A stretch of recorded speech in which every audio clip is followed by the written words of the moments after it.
Yolanda et Ramona. Je suis très touché par le drame des randonneurs emportés par la crue, le fait qu'il y ait des victimes. Peut-on trouver un responsable? C'est quoi cette vague soudaine qui a emporté ces personnes?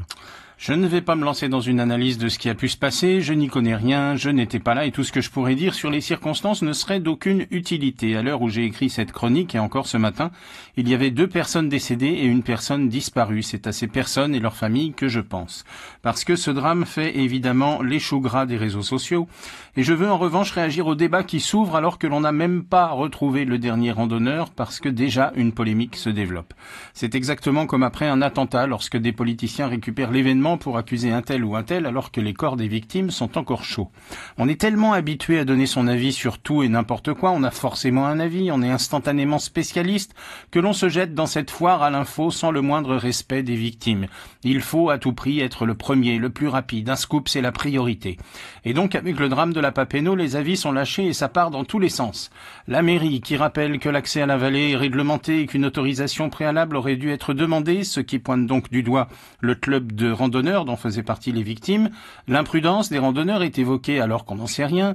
Un guide professionnel se lance dans une tribune où il se vante de ses diplômes et met en garde sur la prolifération, selon lui, de nouveaux guides non qualifiés. Il emploie même le terme de fléau, invitant les randonneurs à exiger des garanties de qualification des gens qui leur serviront de guide, ce à quoi un autre guide professionnel conteste ses affirmations et lui répond dans une autre tribune, qualifiant le discours de son collègue de pathétique et donnant sa version des faits selon laquelle il n'y a pas de faux guide au rabais et précisant que les clubs de randonneurs sont des passionnés qualifiés. Bref, au sein de la petite communauté des guides de montagne, on a différents sons de cloche.